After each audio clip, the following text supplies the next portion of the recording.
오늘은 앨런 와츠의 불안이 주는 지혜 책 내용 중 일부입니다.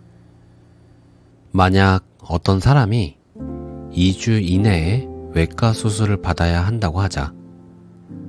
현재 그는 아무런 육체적 고통이 없다. 먹을 것이 충분히 있으며 주위에는 애정을 지닌 친구가 많다. 그뿐만 아니라 평상시 그가 흥미를 느끼고 있던 일을 하고 있다. 그러나 그는 수술에 대한 끊임없는 두려움 때문에 현재 이러한 즐거움을 누릴 여유가 없다. 그는 자신을 둘러싸고 있는 지금 이 순간에 대한 현실감을 상실하였으며 그의 마음은 아직 닥쳐오지 않은 일에 대한 걱정으로 꽉 차 있다. 그러나 그렇다고 해서 앞으로 닥쳐올 일에 어떤 실질적인 문제에 대하여 그가 생각하고 있는 것 같지도 않다. 가령 수술을 정말로 받아야 할 것인지 아닌지, 또는 수술 중에 그가 죽는 경우 사후의 일을 어떻게 처리해야 할 것인지 계획을 세우고 있는 것 같지도 않다. 그러한 문제에 대한 결정은 이미 끝냈다. 오히려 그가 생각하고 있는 것은 전혀 쓸데없는 걱정이며 이는 현재 삶의 즐거움을 망칠 뿐 문제 해결에 아무런 도움도 주지 못한다. 하지만 그로서도 어쩔 수 없는 노릇이다. 이것이 바로 인간이 지닌 전형적인 문제다. 두려움의 대상은 조만간에 받아야 할 수술만이 아닐 수 있다. 그 같은 두려움은 다음 달 내야 할 집세일 수도, 전쟁이나 사회적 재난일 수도 있으며 또한 노후 대책에 대한 걱정이나 종국적인 죽음일 수도 있다. 이처럼 현재를 망치는 것은 미래에 대한 두려움만 아니라 과거에 뿌리를 두고 있는 그 어떤 것일 수도 있다. 예컨대 과거의 정신적인 상처나 범죄 혹은 부정행위에 대한 기억일 수도 있는데 그 기억은 분노나 죄의식을 띠고 현재의 나를 끊임없이 괴롭힌다. 미래에 대한 기대감과 과거에 대한 기억의 힘이 이처럼 강하게 작용하기 때문에 거의 모든 사람에게 과거와 미래는 현재보다 훨씬 더 현실적이다. 따라서 미래가 약속된 희망으로 밝지 않고 과거가 깨끗이 정리되지 않으면 지금 행복할 수 없는 것이다.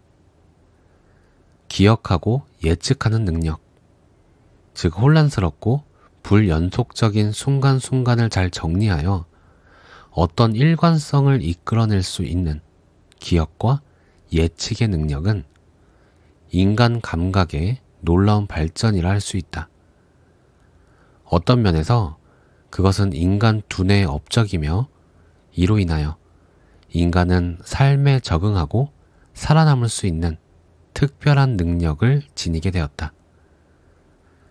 그런데 우리 인간은 일반적으로 이 능력을 훼손하는 방향으로 사용하고 있다. 왜 그런가? 현재의 삶을 충실히 살아가게 하는 것이 아니라면 과거를 기억하고 미래를 예측하는 행위는 인간에게 별 도움이 되지 않기 때문이다. 다음 주에 음식을 먹을 수 있도록 계획한다고 하여도 막상 다음 주가 되었을 때 계획한 음식을 제대로 즐길 수 없다면 무슨 소용이 있는가? 다음 주에 어떻게 먹을지 계획 세우기에 바빠서 현재 음식을 제대로 즐길 수 없다면 다음 주가 되어서도 또 그 다음 주에 먹을 계획을 세우기 바빠 제대로 음식을 즐기지 못할 것이니 결국 이런 악순환은 끊임없이 이어질 것이다. 이 순간의 행복이 주로 행복했던 과거의 기억을 회고하고 행복할 미래를 그려보는 데 있다면 현재는 그저 희미하게 의식될 뿐이다. 그 결과 기대하고 있던 좋은 일이 막상 현실로 나타난다 해도 그것은 여전히 희미하게 의식된다. 이렇게 되는 이유는 우리가 과거와 미래만을 생각하는 습관에 길들어서 현재의 이 순간에 참여하는 것이 힘들기 때문이다. 이처럼 과거와 미래를 의식하기에 바빠 현재를 덜 의식한다면 나라는 존재가 정말로 현실 세계에 살고 있는 것인지 아닌지 한번 의심해 보아야 할 것이다. 이것은 인간만이 가진 문제다. 즉, 인간의 의식이 증가할 때마다 거기에는 치러야 할 대가가 따른다. 즐거움을 느끼기 쉬우면 그만큼 고통도 느끼기 쉽다. 우리는 과거를 기억함으로써 미래에 대한 계획을 세울 수 있다. 하지만 미래의 즐거움을 계획할 수 있는 능력은 미지의 것을 두려워하고 고통을 무서워하는 능력에 의하여 상쇄된다. 더욱이 과거와 미래를 민감하게 의식하면 할수록 그에 상응하여 현재는 더욱 희미하게 의식된다. 바꿔 말하자면 우리는 이미 의식하는 것으로 인한 불이익이 그것으로 인한 이익을 능가하는 지경까지 이르렀다. 의식이 지나치게 민감해져 삶에 제대로 적응할 수 없는 것이다. 물론 우리는 이런 내용이 사실이 아니라고 생각하고 싶다.